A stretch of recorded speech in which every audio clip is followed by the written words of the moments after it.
एक बार फिर से आप सभी का स्वागत है।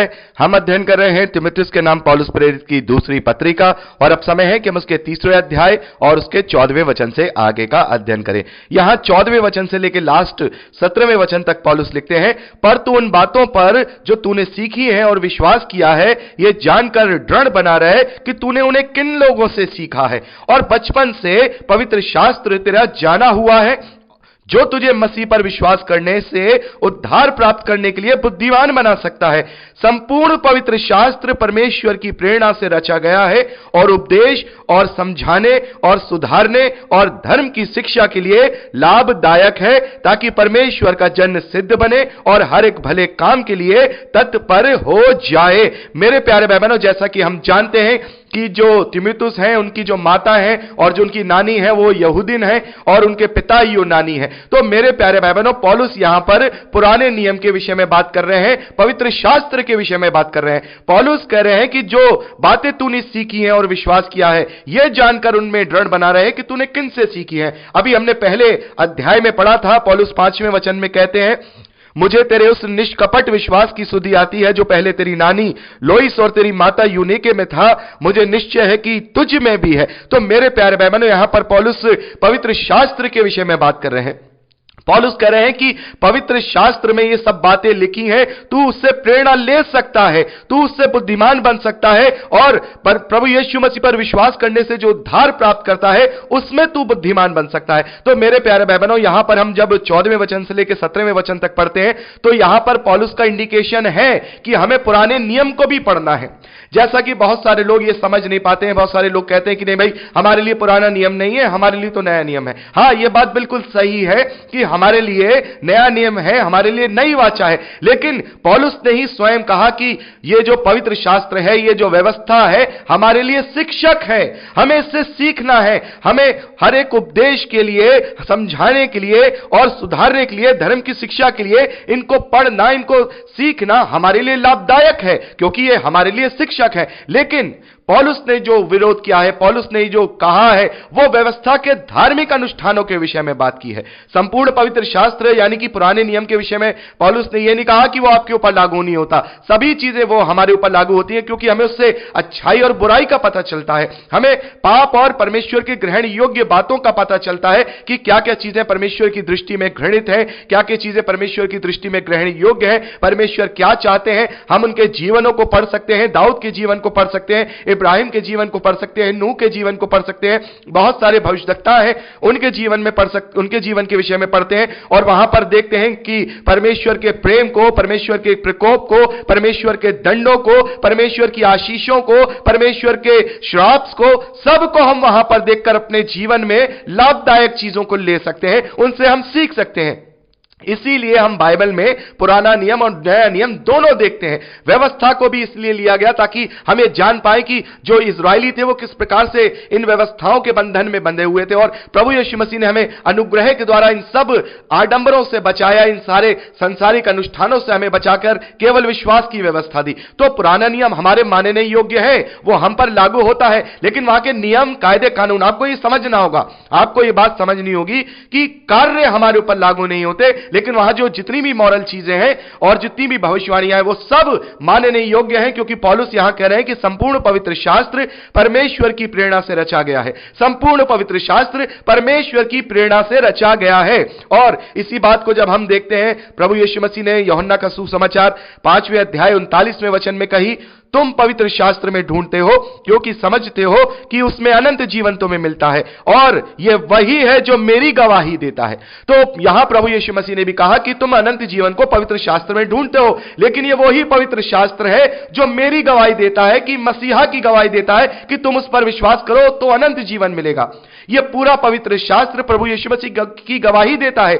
चाहे हम उत्पत्ति की पुस्तक पढ़ें, चाहे आगे और भविष्यवक्ताओं की पुस्तक पढ़ें, कहीं ना कहीं कैसे ना कैसे पवित्र आत्मा ने वहां अपने अगुओं, वहां पर अपने दासों को, भविष्यवक्ताओं को, जो लिखने वाले हैं, उन्होंने वहां इंडिकेशन दिए हैं। तो प्रभु यीशु मसीह ने यह साफ कर दिया कि तुम अनंत जीवन को पवित्र शास्त्र में ढूंढते हो, लेकिन यही पवित्र शास्त्र मेरी गवाही देता है, तो सही रीति से उसे अपने जीवन में काम में लाओ। जैसा कि पौलुस ने यहां 2 अध्याय 15वें वचन में लिखा कि सत्य वचन को ठीक रीति से काम में लाता हो। तो हमें सत्य वचनों को ठीक रीति से काम में लाना है। तो पुराना नियम भी पढ़ना है, नया नियम भी पढ़ना है, लेकिन ठीक रीति से अपने जीवन में काम में लाना है। ऐसा नहीं कि जो चीज इजरायलियों के लिए करने के लिए दी गई है उसे भी हम अपने ऊपर लागू करके और दूसरों पर थोपने लगे कि भाई आपको ऐसा करना चाहिए, आपको ऐसा करना चाहिए। क्योंकि पुराने नियम में जो व्यवस्था है उसमें तो बहुत सारी ऐसी चीजें हैं जो मसीही विश्वासियों को जिनसे छुड़ौती दी गई। साफ एक बात आप अपने मन में बांध लीजिए कि व्यवस्था के जो कार्य हैं, विधि विधान है, बलि है, जो दिन मानना है, पर्व मानना है और कोई त्योहार है, तीज है, ये सारी चीजों से हमें, उन सब के बंधनों से हमें छुड़ा लिया गया है। वो अब हमारे ऊपर लागू नहीं होती हैं। हमें इन सब आडंबरों से आजाद किया गया है। लेकिन जो पुरानी नियम में जितनी भी बातें ऐसी हैं जो हमें मॉरल सपोर्ट कर सकती हैं, हमें बुद्धिमान बना सकती हैं, चाहे वो उपदेश हो, चाहे वो हमें समझाने के लिए बात की गई हो, चाहे हमें सुधारने के लिए बात की गई हो, चाहे वो धर्म की शिक्षाएं हो, वो सब हमारे लिए लाभदायक है, क्योंकि संपूर्ण पवित्र शास्त्र परमेश्वर की प्रेरणा से रचा गया है। तो मेरे प्यारे भाई बहनों, यहां पर जो मेन कंटेंट है, मेन कॉन्टेस्ट इस वचन का है, वो मैंने आपसे अभी डिस्कस किया, जो पौलुस ने उस वक्त तीमुथियुस को लिखा है। क्योंकि उस वक्त ये संपूर्ण बाइबल जो आज हमारे पास है, उस वक्त जब ये तीमुथियुस को ये पत्र लिखा जा रहा है, उस वक्त ही नहीं था। उस वक्त कुछ पत्रियां थी, कुछ सुसमाचार लिखे हुए थे। यूहन्ना का सुसमाचार मेरे ख्याल से उस वक्त लिखा भी नहीं गया था, और पुराने नियम की पुस्तकें थी जो भविष्यवाणियों की पुस्तकें थी। वो ये सब चीजें मिलकर के पवित्र शास्त्र बनता था।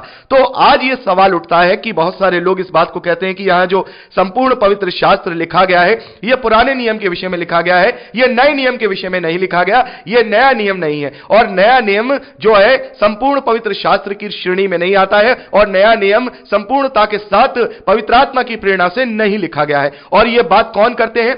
यह बात करते हैं सर्वशक्तिमान कलीसिया वाले, जो पूर्वी बिजली वाले चाइना का जो एक कल्ट है, यह आकर के लोगों को भरमाता है और वो कहता है कि देखो, यह नया नियम पूरी रीति से पवित्र आत्मा की प्रेरणा से नहीं लिखा गया है, क्योंकि चारों सुसमाचारों का माफ कीजिए, क्योंकि चारों सुसमाचारों का वो हवाला देकर के कहते हैं कि देखिए, बहुत सारे यहां ये वर्णन है, चारों सुसमाचारों में अलग अलग है। यदि संपूर्ण पवित्र शास्त्र जो है परमेश्वर की प्रेरणा से लिखा गया होता, तो ये चारों सुसमाचारों में अलग अलग भिन्नताएं क्यों हैं? अगर पवित्र आत्मा ने लिखाया होता तो अलग अलग बातें कैसे लिखी हुई हैं? हम जानते हैं कि बहुत सारी डिफरेंसेस हमने वहां पर देखे हैं। लेकिन मेरे प्यारे भाई बहनों, हमें समझना होगा कि पवित्र शास्त्र क्या है, और यहां हमें यह भी जानना होगा यह संपूर्ण पवित्र शास्त्र क्या नए नियम पे लागू होता है। यिर्मयाह की पुस्तक उसका 1 अध्याय उसके 9वें वचन को जब पढ़ते हैं, तो वहां पर यिर्मयाह ने साफ कहा है कि परमेश्वर ने मेरे मुंह को छुआ और उसका वचन मेरे मुंह से निकला। तो यहां तो यह साबित होता है कि जो पुराना नियम है, वहां पर बहुत सारी ऐसी किताबें हैं जो स्वयं परमेश्वर ने ही लिखवाई हैं, उसका वचन उनके मुंह में आया और उन्होंने लिखा और बोला।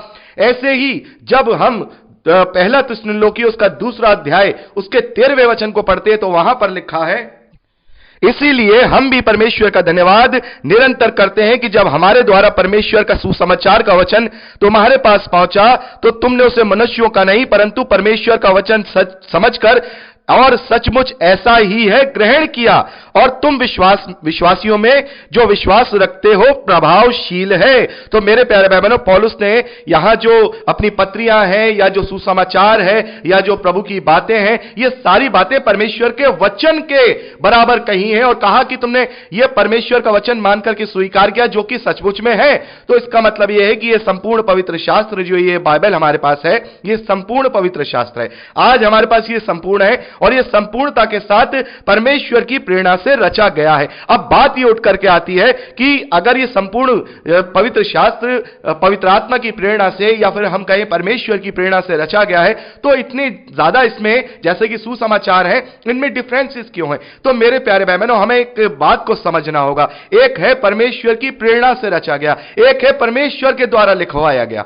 मेरी बात को आपको समझना होगा, हमें अपने दिमाग को खोल करके इस बात को लेना होगा, क्योंकि मैं चाहता हूं कि आप इस बात को जाने कि पवित्र शास्त्र क्या है। जैसा कि हमने सबसे पहले जब हमने बाइबल का परिचय लिया था और वहां हमने देखा था कि पुराने नियम के विषय में कि वहां 4 डिवीजन है। पहला पेंटाटेक तौरेत के विषय में देखा, जो कि मूसा के द्वारा लिखी गई है, जो कि व्यवस्था के नाम से हम जानते हैं। फिर उसके बाद हमने देखा 12 किताबें हैं, वो इतिहास की किताबें हैं। और फिर हमने 5 किताबों को देखा जो पोइट्री की किताबें हैं। फिर उसके बाद हमने 17 किताबों को देखा जो भविष्यवक्ताओं के द्वारा लिखी गई, जो कि 4 मेजर प्रॉफिटों के द्वारा लिखी गई और 12 जो है माइनर प्रॉफिट्स के द्वारा लिखी गई। तो हमें यह देखना होगा यह वचन जो लिखा जा रहा है, यह पवित्र शास्त्र में लिया जा रहा है, यह है क्या? क्योंकि बहुत सारे वचन ऐसे हैं जो शैतान के द्वारा भी बोले गए हैं, जो कि मत्ती का सुसमाचार हम 4 अध्याय पढ़ते हैं, वहां शैतान की वाणी को भी लिखा गया है। शैतान ने क्या कहा प्रभु से कि यदि तू सारे जगत का वैभव, यदि तू मुझे दंडवत करे तो मैं सारे जगत का वैभव तुझे दे दूंगा। तो यह वचन किसने बोला? यह वचन शैतान के द्वारा बोला गया, लेकिन वो लिखा है पवित्र शास्त्र में। तो क्या वो वचन परमेश्वर की तरफ से हो गया? तो यह हमें देखना होगा। इसीलिए तो पौलुस यहां पर कहते हैं कि rightly divided word of truth, rightly divided, पौलुस यहां पर कह रहे हैं सत्य के वचन को ठीक रीति से काम में लाता हो। तो हमें जानना होगा कि यह घटना है, यह गवाही है, यह इतिहास है, यह परमेश्वर की भविष्यवाणी है, या परमेश्वर के वचन है, या फिर यह पवित्र आत्मा की प्रेरणा से लिखी हुई पत्रियां हैं। तो ये बात हमें जाननी होगी। तो 2 बात हो गई। पहली चीज तो परमेश्वर का, बिल्कुल परमेश्वर ने वो लिखवाया, परमेश्वर ने उसके मुंह को छुआ और उसने लिखा। अब जैसे ये पत्रियां, मान लीजिए ये पत्रियां जो है ये परमेश्वर के प्रेरणा के द्वारा लिखी जा रही हैं। जब पौलुस लिख रहे हैं तो पवित्र आत्मा में होकर के लिख रहे हैं। लेकिन चारों सुसमाचार जिसमें से हम देखते हैं, मत्ती का सुसमाचार मत्ती ने लिखा है जो कि प्रभु के चेले हैं। लूका का सुसमाचार और मरकुस का सुसमाचार ऐसे व्यक्तियों ने लिखा है जो प्रभु के साथ नहीं थे। मरकुस को हम देखते हैं वो पतरस के साथ उनके कंपेनियन हैं, उनके सहकर्मी हैं। पतरस उन्हें मुंह बोले बेटे की तरह मानते थे, जो कि अभी हम आगे पत्रियों में पढ़ेंगे। तो मरकुस ने लिखा है, मरकुस ने वो अपनी आंखों से नहीं देखा है।